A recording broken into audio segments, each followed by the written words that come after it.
Voilà. Merci beaucoup, Evelyne, pour la présentation. Merci beaucoup à vous pour l'invitation. C'est vrai que c'était pour nous très amusant parce qu'on aime bien s'amuser à Bordeaux. Très intéressant d'étudier les vins du Québec. Comme j'en parlais un peu à Evelyne précédemment, c'est vrai que c'est assez rare pour nous d'utiliser, enfin d'analyser des vins d'hybrides. C'est un sujet qui est un peu pas tabou, mais un peu compliqué en France. Vous allez le voir, je vais un peu en parler de comment ont été perçus au cours de l'histoire en France les hybrides. Et aujourd'hui, ils reviennent sur le devant de la scène et c'était important pour nous de travailler sur ces variétés. Alors, j'ai fait un petit travail un peu scolaire, si j'arrive. Voilà. Un travail un peu scolaire, je vais vous montrer un peu ce que j'avais envie de vous présenter aujourd'hui. Je vais vous parler de l'endroit où je travaille, l'ISVV, et en particulier le laboratoire de l'unité mixte de recherche œnologie et du BNIA. Alors le BNIA, c'est l'interprofession de l'Armagnac. Vous allez voir que ce n'est pas complètement décorrélé avec notre sujet du jour, puisque le BNIA est le plus grand défenseur du bac au blanc en France, puisque c'est la seule variété hybride qu'on peut utiliser pour faire un produit d'appellation en France. Dans le cas d'une production d'eau de vie, quand même, je tiens à le préciser. Grâce au BNIA, j'ai eu la chance de faire une thèse, comme l'a dit Evelyne, sur le bac au blanc. Donc cet hybride que vous connaissez peut-être au Québec, et peut-être plutôt son cousin, le bac au noir, finalement, qui a été inventé par le même hybrideur qui était François Bacot. Je vais bien évidemment vous parler d'hybridation, vous montrer pourquoi, comment on peut faire de l'hybridation, dans quel but. Et c'est à ce moment-là que je vais vous parler finalement de la vision qu'on a eue en France de l'hybridation. Ça n'a pas toujours eu belle presse, mais aujourd'hui, ça revient vraiment sur le devant de la scène, dans cette idée d'innover et surtout d'améliorer nos productions. Je vais vous parler vraiment de ce qu'on a fait quand même à Bordeaux avec les vins que a pu nous envoyer Karine. On a essayé d'en chercher aussi de notre côté. Alors en France, c'est un peu compliqué de trouver des vins d'hybride, mais on a quand même trouvé certaines variétés intéressantes. Et finalement, vous dire un peu ce qu'on a tiré pour nous de cette expérience. Et c'est là où ça va être amusant, c'est de voir vous ce que vous pouvez me dire de ce qu'on a fait, si c'est pertinent ou pas. Et on est très curieux ici de savoir ce que vous avez pensé de notre travail. Alors, je vais rentrer dans le vif du sujet, vous parler un peu de l'ISVV. Donc, l'Institut de la vigne et du vin, dont vous avez une jolie photo ici. Voilà, c'est un bâtiment assez récent, 2009. C'est un institut de recherche et de formation. On forme des bac plus 3 jusqu'à bac plus 5. On a un large panel de formations. Euh, à côté de cette partie formation, on a toute une partie recherche, évidemment, dans laquelle je travaille. Et cette partie recherche regroupe à peu près 250 chercheurs, tous domaines confondus. On ne fait pas que de la science naturelle ou technique, on fait aussi de la science sociale, de l'économie expérimentale, on fait un peu de neuropsychologie, on fait voilà, plein de choses, et évidemment du travail sur le vin, sur les molécules, sur les arômes. On fait un peu de tout ça. Et donc, ça regroupe quand même 250 personnes, ce qui n'est pas négligeable. Tout le monde n'est pas sur site, évidemment. Le bâtiment est grand, mais quand même, il ne faut pas exagérer. Donc voilà, c'est en fait l'Institut des sciences de la vigne et du vin, c'est ce qui a succédé peut-être, c'est là où je vais être désobligeant, aux plus expérimentés d'entre nous aujourd'hui, ceux qui ont connu la faculté d'œnologie de Bordeaux, c'est le successeur finalement de cette faculté d'œnologie de Bordeaux. Alors, il y a plein d'unités mixtes de recherche qui travaillent, comme je vous l'ai dit, sur plein de sujets différents. Moi, je fais partie de l'UMR œnologie, donc l'unité mixte de recherche, dans une petite équipe dirigée par le professeur Gilles de Revel, qui était mon directeur de thèse. Et nous, on est un labo de chimie analytique, c'est-à-dire qu'on met au cœur de notre travail vraiment l'analyse dans tous ces aspects, la qualité de l'analyse, la performance, etc. Et on s'est fait une spécialité sur les arômes du vin, donc sur toutes les molécules volatiles, on étudie ça en particulier.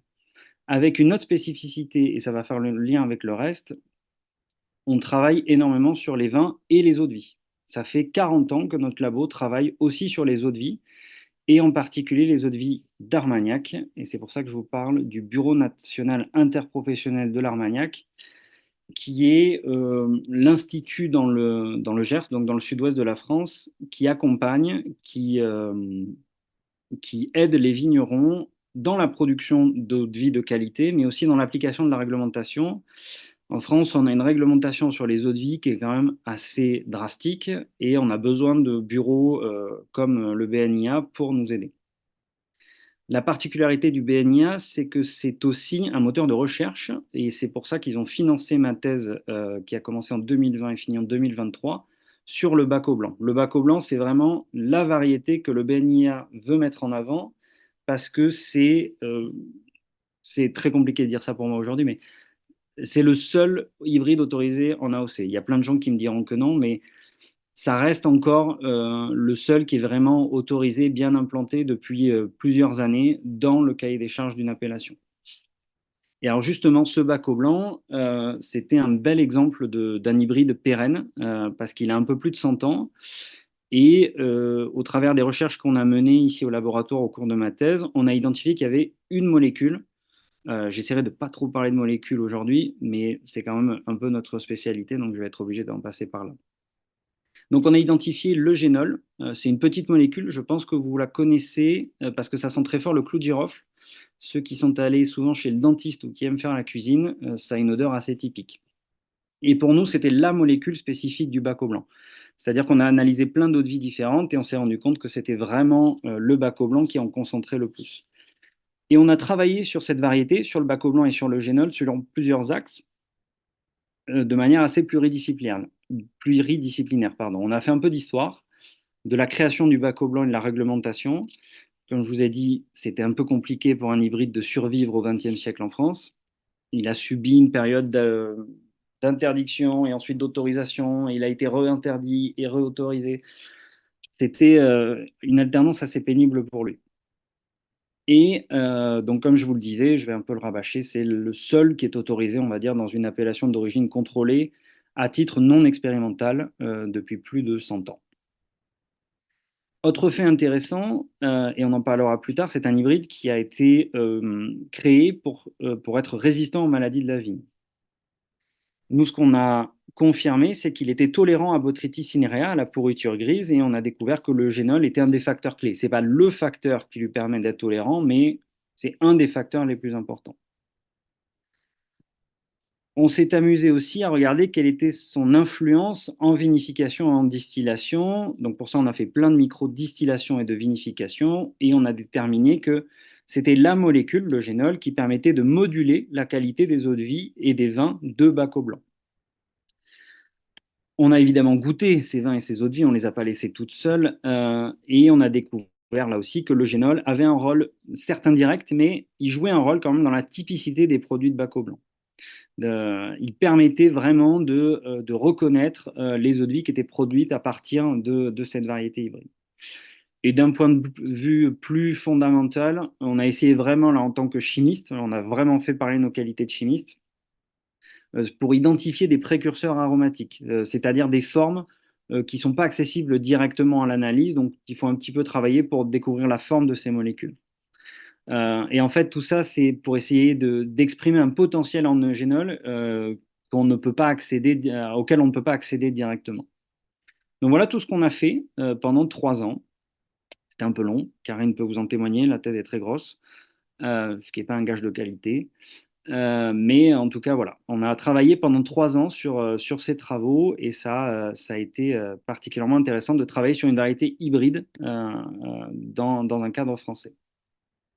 À propos d'hybride, je voulais vous parler un petit peu de comment nous, on a... Alors, je veux dire, nous, en tant qu'Européens, en tant que Français, c'est vraiment une histoire très européen centrée que je vais vous présenter, mais ça va vous aider à comprendre la suite de nos travaux et pourquoi on a orienté nos recherches de cette manière-là. Je vais commencer par là où l'histoire a commencé en France, ou en Europe en tout cas, c'est la deuxième moitié du 19e siècle. Il y a la crise du phylloxéra en Europe qui dévaste la plupart du vignoble européen. Et il va falloir trouver des solutions à l'époque pour trouver des variétés qui résistent finalement à ces différentes maladies, donc le phylloxéra, le mildiou et l'oïdium, qui sont apparus dans les vignobles. Et ça va être un peu l'âge d'or de l'hybridation intentionnelle, donc le fait de croiser différentes espèces de vignes ou de faire des croisements intraspécifiques, c'est-à-dire au sein d'une même espèce, où là vraiment le but de l'hybridation, on en parlera après des buts de l'hybridation, mais là le but c'était vraiment de lutter contre ces maladies fongiques, de résister, de pouvoir avoir une production de vin à partir de ces raisins. Donc là, je vous ai mis quelques noms d'hybrideurs célèbres, Couder, Sebel, Bacco, évidemment, Munson. Alors, je vous ai mis Pond, Pond c'était juste pour le côté humoristique. C'est l'hybrideur de Prune et c'est un des rares à avoir donné son nom à ses créations. Et après, beaucoup d'hybrideurs ont fait ce travail-là. Bacco est un bon exemple. Sebel aussi, qui est un hybrideur infatigable. Voilà, donc ça, c'était la fin du 19e, début 20e. Et dans les années 30-40 en France, on va interdire 6 variétés hybrides. Je vous en parlerai un peu plus tard de cette interdiction. Il y a un mythe autour de l'interdiction de 6 hybrides en France, mais voilà, c'était pour vous donner une image du fait que les hybrides n'avaient pas bonne presse dans les années 30-40 en France et en Europe de manière générale. Ah, il va falloir attendre l'après-guerre finalement pour que l'hybridation revienne de manière intentionnelle en France. Il y a 2 chercheurs français, Alain Bouquet et Roger Pouget. Et je vous ai mis la recherche allemande parce que c'était les autres gros porteurs finalement de l'hybridation intentionnelle qui ont, pendant les années 60-80, recommencé à faire de l'hybridation, on va dire un petit peu à l'ancienne, comme le faisaient les premiers hybrideurs, c'est-à-dire il fallait plusieurs années, plusieurs dizaines d'années avant d'obtenir des plants intéressants pour la production de raisins de qualité et surtout résistants aux maladies de la vigne. En France, le tournant, c'est un peu les années 2000 avec les programmes Run et Reste Dur, où là, c'est plus à l'ancienne. C'est-à-dire qu'on va utiliser des marqueurs génétiques pour sélectionner des variétés de vignes qui vont être résistantes. On a identifié des gènes de résistance et c'est comme ça qu'on va piloter finalement la, euh, la sélection. Et en 2017, il y a la création du réseau OSCAR, donc l'Observatoire des cépages résistants en France, qui finalement recense les nouvelles variétés résistantes qui ont été produites issus de ces programmes Run et Reste Dur et qui essayent de caractériser finalement ces cépages, leur qualité, leur aptitude à la production, etc. Donc voilà, ça c'est une histoire, vous le voyez un peu européenne centrée, mais qui vous donne un panorama de comment s'est passée l'hybridation en France et en Europe. Alors, je vous ai parlé rapidement de plusieurs motivations de l'hybridation en France. Alors, de par les recherches que j'ai faites sur la littérature scientifique, il y en a 3 qui sont assez importantes pour faire de l'hybridation. C'est d'abord l'amélioration variétale. Quand je dis amélioration variétale, ça peut être simplement le fait, par exemple, d'avoir un meilleur port. Un cépage qui aurait, imaginons, un port plutôt tombant, l'hybridation peut permettre d'avoir un port plus élevé pour pouvoir faciliter le travail de cette vigne-là. Ça peut être tout simplement l'augmentation de la production, donc un aspect plutôt économique. Si on arrive à produire plus, ça peut être potentiellement intéressant. Ça peut être aussi une des raisons de l'interdiction. On en parlera après aussi. Si ça produit trop, ça peut faire de l'ombre à certaines autres variétés. Il y a tout un aspect de durabilité. Quand je parle de durabilité, c'est vraiment au sens littéral de la définition du mot durable. Autrement dit, il y a un côté écologique. Produire des vignes qui sont résistantes aux maladies cryptogamiques, c'est intéressant parce qu'on a besoin de moins consommer de produits phytosanitaires pour défendre ces plantes. C'est plus socialement acceptable et ça coûte moins cher. Donc on rentre vraiment dans le cadre de la durabilité. Et enfin, il y a aussi l'objectif sensoriel. Il est tout à fait possible de faire de l'hybridation dans le but d'avoir des raisins qui ont tel ou tel goût. Je pense notamment au Brésil qui veut absolument, alors eux c'est plutôt pour des jus de raisin, mais qui veulent absolument des jus de raisin foxés. C'est ce qu'ils veulent. Et ils font de l'hybridation dans ce sens-là. Donc vous voyez que finalement, les motivations qui conduisent à l'hybridation, c'est surtout une question de civilisation et historique, parce qu'évidemment, ces motivations peuvent évoluer au cours du temps, et les 3 peuvent évidemment totalement cohabiter sans aucun souci. Donc voilà pour que je voulais vous dire à propos de l'hybridation. Et je voulais vous montrer la complexité que peut atteindre l'hybridation. Là, je vous ai donné l'exemple, on va dire, de l'équivalent d'un arbre génétique pour une variété. Vous avez ici le bac au noir, que vous connaissez certainement, donc qui est le croisement entre la folle blanche, donc issue du Gers, et de la Riparia grande glabre, qui est un Vitis riparia. Donc vous voyez que c'est très simple, on a deux parents, pas plus. Euh, on peut avoir des choses beaucoup plus complexes. Et quand je dis beaucoup plus complexes, on peut avoir ce genre de choses. Le Saint-Pépin, par exemple, est issu de multiples croisements et rétrocroisements, parce que si vous regardez bien, le Munson, par exemple, qui était déjà un croisement entre Vitis aestivalis et Vitis rupestris, est intervenu plusieurs fois dans la généalogie de ce cépage. Le 405 Cébel, de la même manière, etc., etc. On peut évidemment croiser des croisements, faire des croisements de croisements, et ça peut donner une certaine complexité à ça. Il faut bien se rendre compte que ça prend du temps d'arriver à ce genre de choses, puisqu'évidemment, il y a plusieurs années entre le premier croisement, on récupère les pépins, on les plante, on obtient des fruits et on recommence, etc., etc. Ça peut prendre du temps. Le Saint-Pépin est compliqué, mais si je vous montre la même chose pour la petite perle, ça devient littéralement illisible, puisque ça donne ce genre de choses. La petite perle est ici, alors tout à gauche de cet arbre, et vous avez tous les croisements qu'il a fallu faire pour arriver à la petite perle. Donc ça, donc ce genre d'arbres, je ne les ai pas fait tout seul. J'ai demandé à un informaticien qui m'a pas mal aidé à le faire. C'est Emmanuel de Revel, qui est le fils de Gilles, voilà, qui m'a beaucoup aidé à faire ce genre d'arbre. Il a fallu quand même aller chercher la généalogie de tous ces cépages. C'est pas simple, mais ça se fait, et voilà ce qu'on peut obtenir. Tout ça pour vous montrer qu'on peut avoir des hybrides très complexes et que c'est un travail assez titanesque d'arriver à une variété qui convient. Je ne vais pas vous faire languir plus longtemps, je vais vous parler de vraiment de ce qu'on a fait, nous, à Bordeaux, avec les variétés que nous a envoyées Karine. Sur cette jolie carte du monde, je vous ai représenté les vins que nous a envoyés Karine. Donc, il y avait 9 rouges et 6 blancs, si je ne dis pas de bêtises. Le but, c'était évidemment de regarder les, les variétés québécoises, mais en plus, on s'est amusé à aller chercher des variétés hybrides en France. Il n'y en a pas beaucoup. Il y a le Baco, évidemment. Les 3 blancs que vous voyez ici, ce sont des vins de Baco. Et on est allé chercher chez des vignerons que je vais qualifier gentiment parce que je trouve formidable ce qu'ils font, mais de pirates, puisqu'ils plantent littéralement des cépages interdits. Donc c'est en Ardèche, je ne sais pas si vous connaissez, c'est dans le sud-est de la France.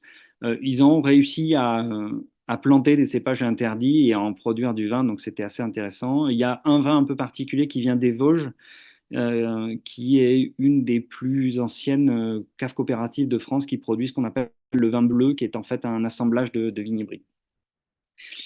De par les contacts de Gilles, qui va souvent au Japon, on a réussi à obtenir 3 vins d'un hybride japonais, qui est le Muscat Bailey A. Et donc, ça venait un petit peu agrémenter notre dispositif. Donc, voilà un peu avec quel vin on a travaillé. Ça représentait 27 échantillons de vin, dont 18 rouges et 9 blancs. Et en tout, pardon, 14 variétés de vignes, donc 9 rouges et 5 blancs, donc je vous ai tout mis. Voilà, on avait du Bac au noir, du Jacquet, de la Petite Perle, du Muscat Bailléa, du Marquette, de la Marquette, je ne sais pas, du Clinton, voilà. Et pour les blancs, le Bac au blanc, évidemment, le Saint-Pépin, le Vidal. Voilà, on est allé regarder beaucoup de variétés différentes. Concrètement, qu'est-ce qu'on a fait avec tous ces échantillons? Je vous l'ai dit, je suis désolé, je vais reparler molécules, mais voilà, ça c'était les petites photos, voilà, des différents vins qu'on a pu étudier. Donc on est vraiment un labo d'arômes, de chimie analytique, donc on n'a pas pu s'empêcher d'aller regarder les molécules et on a fait une petite sélection. On a évidemment regardé les molécules du FOXC et je suis étonné, il y a une partie de mon diapo qui n'est pas apparue. Bon, c'est pas très grave. Du FOXC, qui était important pour nous puisque c'est Souvent, ce qu'on reproche, en tout cas en France, aux vins d'hybride, c'est ce côté trop marqué foxé. Alors, je vous ai mis un petit renard, il y a plein d'hypothèses possibles pour le foxé, mais voilà, l'odeur du renard en fait partie. Donc, il y a plusieurs molécules. Il y a l'antranilate de méthyle. À chaque fois, je vous ai mis des petits diminutifs, puisqu'on va les réutiliser par la suite. Qui sent vraiment l'acacia, la fleur d'acacia. Et pour ceux qui sont allés au Japon, les Japonais ont des bonbons au raisin. Et pour eux, le raisin sent vraiment l'antranilate de méthyle. Et il n'y a pas meilleur descripteur. Pour eux, le raisin, ça doit sentir ça. L'orthoaminoacétophénone, qui est très proche du premier, ça a un côté plus floral, c'est un peu plus doux, mais c'est quand même très proche. Le 3, alors c'est un nom un peu barbare, mais le 3-sulfanyl propionate d'éthyle, lui, a une odeur je ne peux pas mieux le caractériser par pneu brûlé. Quand c'est très concentré, ça sent littéralement le caoutchouc brûlé. Et le furanéol, qui est un peu plus sympathique, puisque lui, c'est vraiment l'arôme de la fraise, vous savez, la fraise écrasée, la fraise un peu caramélisée, donc plus agréable que le reste. On est allé regarder les phénols volatiles. Euh, Pas de polémique, c'est pas du tout des défauts qu'on est allé regarder. On est allé regarder plutôt la frange, on va dire positive ou qui peuvent être intéressantes dans cette partie-là. C'est les vinylphénols et vinylguaiacol qui, eux, ont déjà dans la littérature ont pu être détectés comme faisant partie de la composition chimique des vignes hybrides. Et on est allé évidemment regarder l'eugénol, puisque c'était la molécule qu'on avait identifiée dans le baco, et pour nous, c'était particulièrement intéressant d'aller regarder ça. On est allé regarder d'autres molécules, on est allé regarder toutes les molécules qui ont attrait aux fruités des vins. Alors, je passe assez rapidement dessus. Il y a plusieurs structures moléculaires, les acétates d'alcool supérieur, les alcools supérieurs et les esters éthyliques d'acide gras. Vous avez mis les squelettes, mais en gros, il faut retenir que c'est un grand nombre de molécules qui participent aux fruités des vins. Je ne vais pas vous en parler plus aujourd'hui. Et il y a une molécule emblématique qu'on a étudiée parce que pour nous c'était très important, c'est le méthanol. Pourquoi le méthanol? On va le voir juste après. C'est que ça a été pendant très longtemps l'argument complètement anachronique de l'interdiction des vignes hybrides.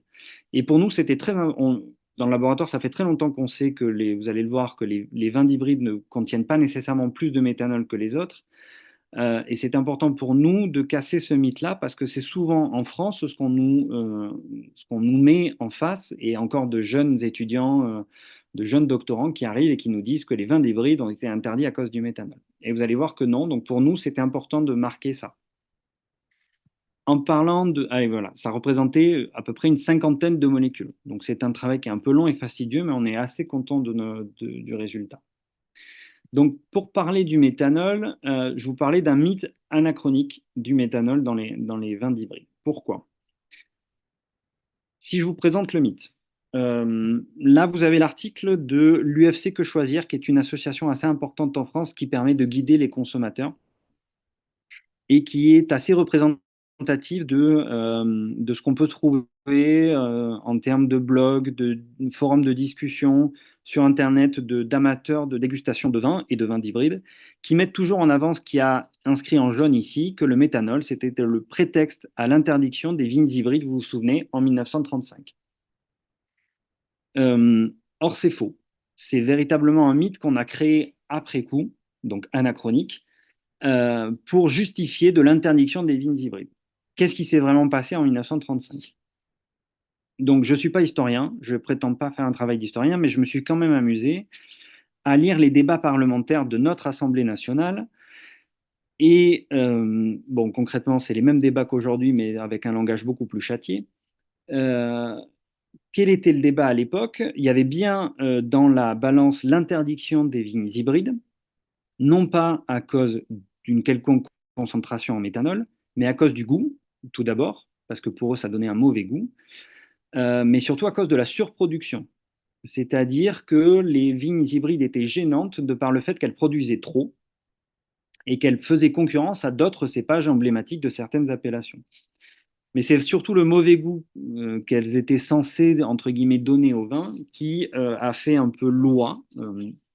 Et il y a même certains députés, dont je vous ai mis la photo ici, le député Jean Félix, qui était vigneron à Agde, dans le sud de la France, et qui lui disait carrément que les vignes hybrides étaient mauvais pour la réputation, étaient mauvaises pour la réputation des vins français.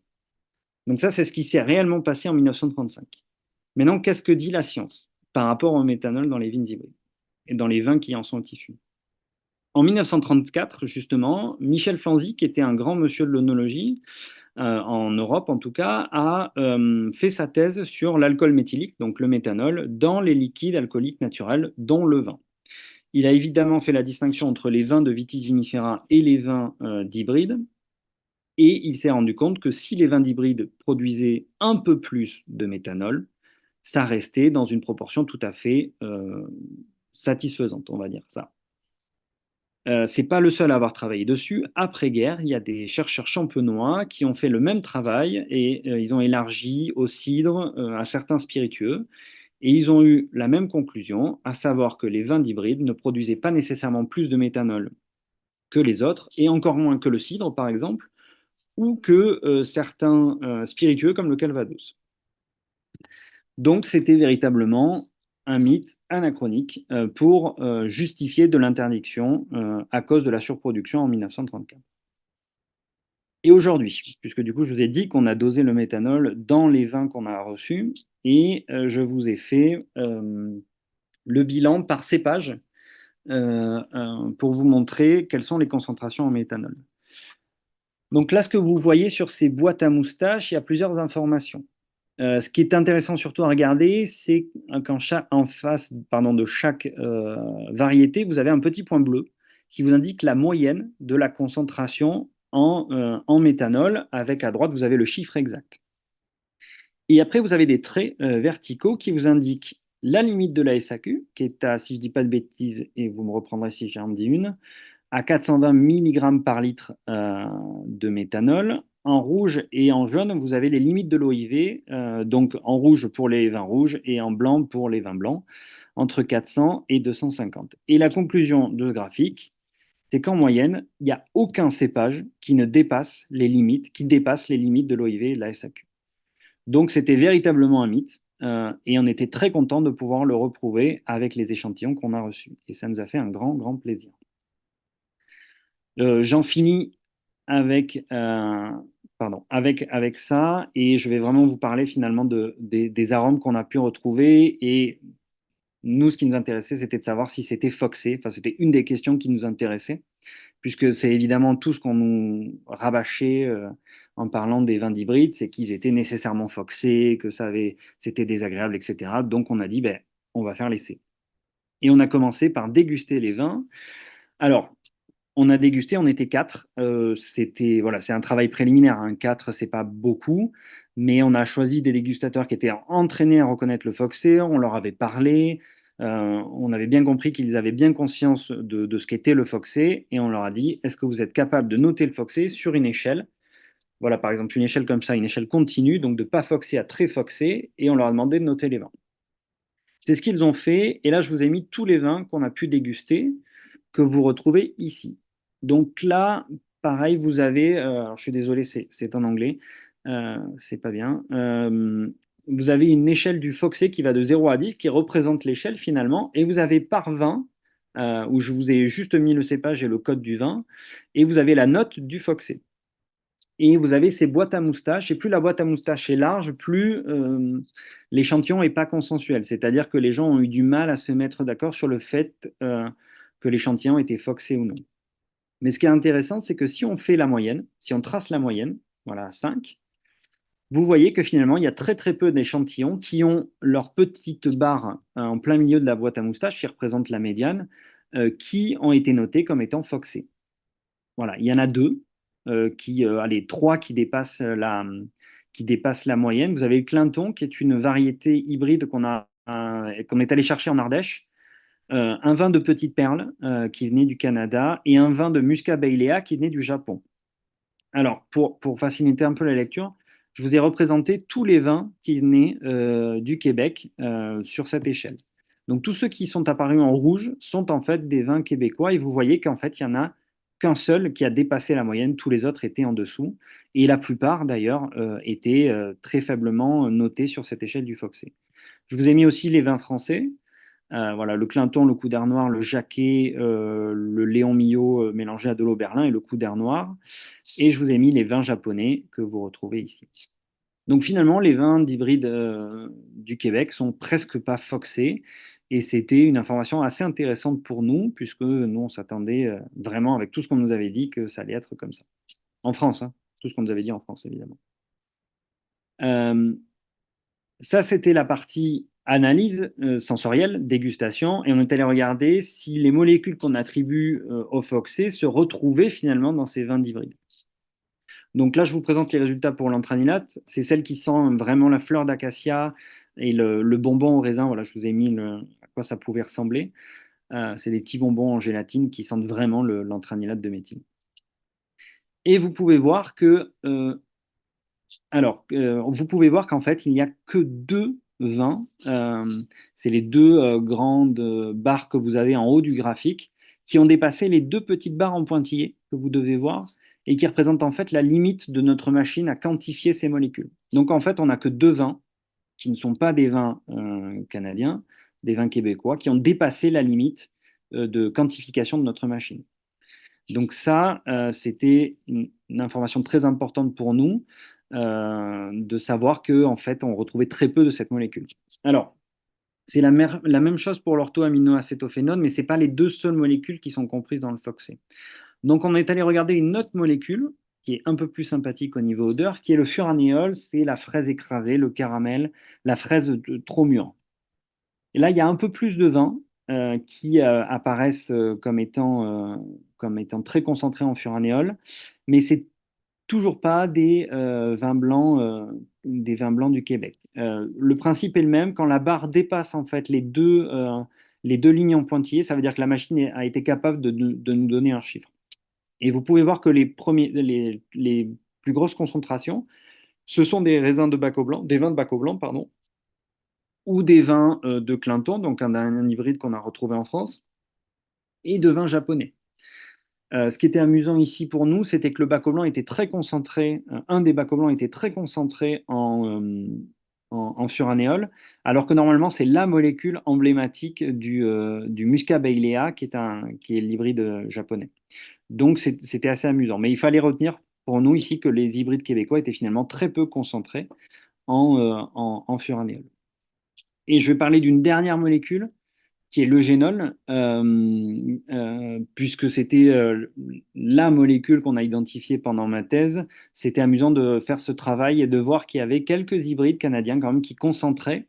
Et ça, c'était très intéressant pour nous, puisque on s'était dit que l'eugénol, c'était normalement la molécule spécifique du Baco, et on s'est rendu compte que c'était présent dans d'autres molécules, et ça nous a bien conforté dans l'idée de continuer à travailler sur des variétés hybrides.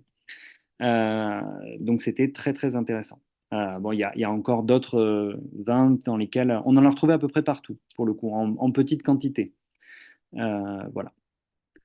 Donc ça, c'était vraiment pour la partie chimie, et je vais revenir un peu à l'analyse, à la dégustation, parce qu'on n'a pas fait que se demander si c'était foxé ou pas.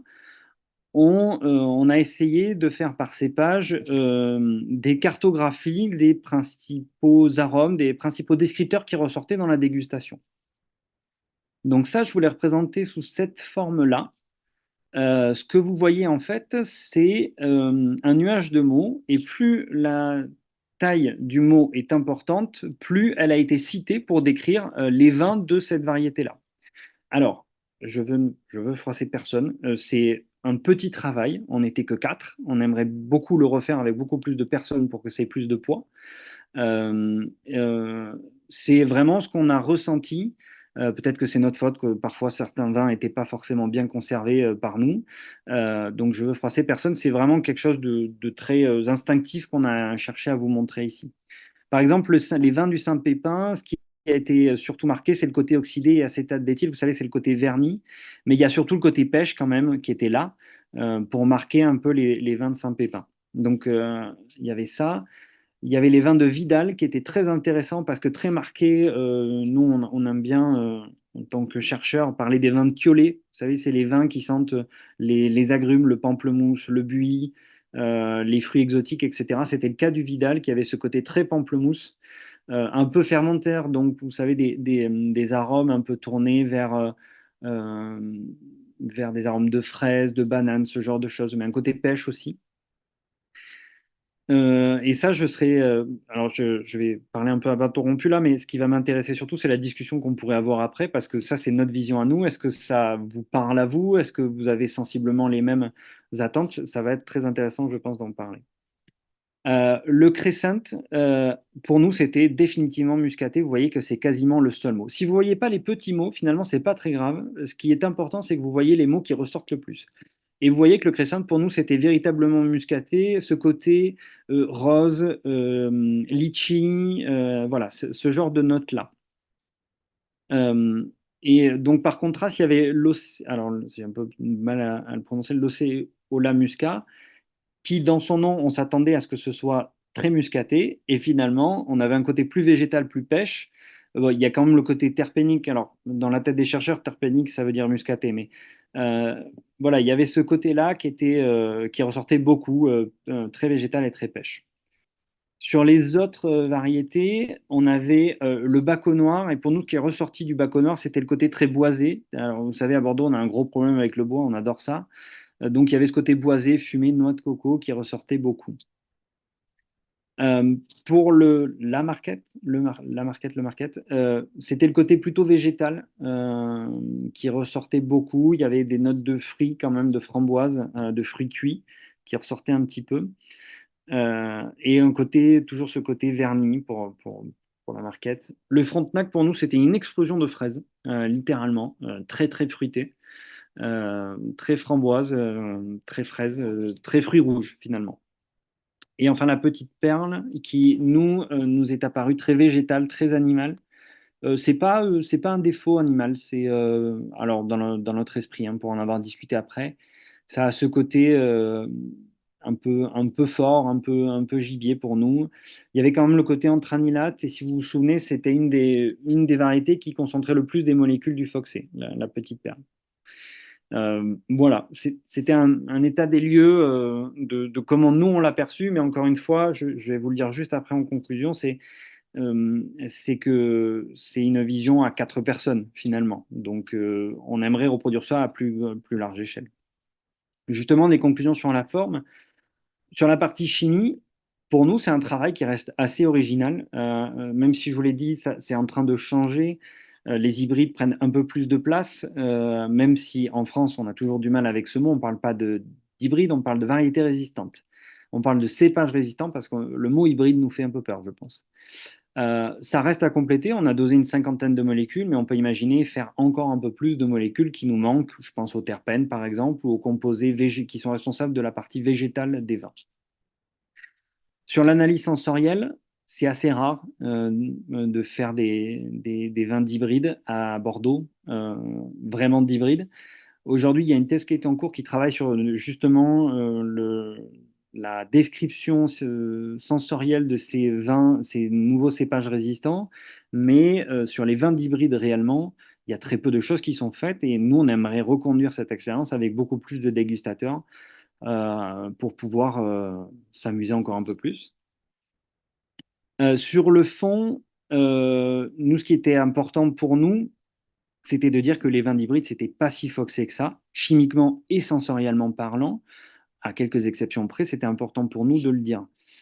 Euh, pour nous, il y avait cette problématique du méthanol. On avait envie de déconstruire un mythe parce qu'on sentait très bien que c'était pas vrai, et c'était important pour nous de le prouver. Et grâce à vous, on l'a fait. Donc, on était très heureux de pouvoir le faire. Voilà, c'est ce que je voulais vous dire sur le méthanol, c'est que si les vins d'hybride peuvent en concentrer plus, c'est normal, c'est de par les caractéristiques de leur baie de raisin qui contiennent plus de pectine, et en se dégradant, la pectine peut donner plus de méthanol, mais c'est un potentiel finalement qui, s'il n'est pas exploité, ne donnera rien. Et de toute façon, les concentrations de méthanol qu'on peut retrouver dans les vins d'hybride ne peuvent pas être dangereuses pour la santé. Euh, c'est d'abord la consommation d'alcool éthylique, pour le coup, d'éthanol, qui va être dangereuse, mais certainement pas la consommation d'un peu plus de méthanol qu'on peut retrouver dans les vins d'hybride. Et pour terminer, je voulais vous parler de finalement des vins, de comment on a perçu vos vins. Pour nous, c'est le Québec, c'est un exemple de résilience. C'est un mot qui est un peu utilisé à tort et à travers, mais faire le choix des hybrides, on a trouvé ça de manière très humble, hein, pour nous, très pertinent pour s'adapter aux conditions climatiques, parce que vous avez des conditions climatiques un peu extrêmes. Et vous avez su choisir des variétés qui vous permettent non seulement de valoriser des produits typiques, mais surtout de faire face à ces conditions. Et je voulais remercier justement Karine de nous avoir fourni ces échantillons et d'avoir travaillé et de continuer à travailler avec nous sur cette thématique-là, parce que c'était très intéressant pour nous. Et je voulais terminer en vous parlant de l'Armagnac, qui est un peu à l'image du Québec, c'est-à-dire qu'eux ont bien senti qu'il y avait un hybride qui était planté depuis plus de 100 ans, qui était très intéressant de par ses qualités d'adaptation au changement climatique, parce que le bac au blanc il reprend bien après le gel. Il est très tardif, donc quand il y a des épisodes de gel, il craint pas trop pour ses bourgeons ces épisodes de gel. Malheureusement, il n'aime pas trop la chaleur. Quand il a fait très chaud en 2022 en France, le Baco a eu un peu de mal. On n'a pas eu de maladie, c'est sûr, mais il a un petit peu souffert. Et donc, l'Armagnac cherche vraiment à mettre en avant cet hybride et bon, il faut encore un peu office de résistant. J'en termine. Merci beaucoup. J'ai hâte de pouvoir discuter avec vous et je vous ai mis bien sûr des vignes de Baco. Vous voyez que c'est bien fourni, que les feuilles sont très grosses et deux photos finalement des vignobles, des vignobles, des fleuves qui passent à travers nos régions, donc la Garonne en haut et le Saint-Laurent en bas. Voilà. Merci beaucoup pour votre écoute.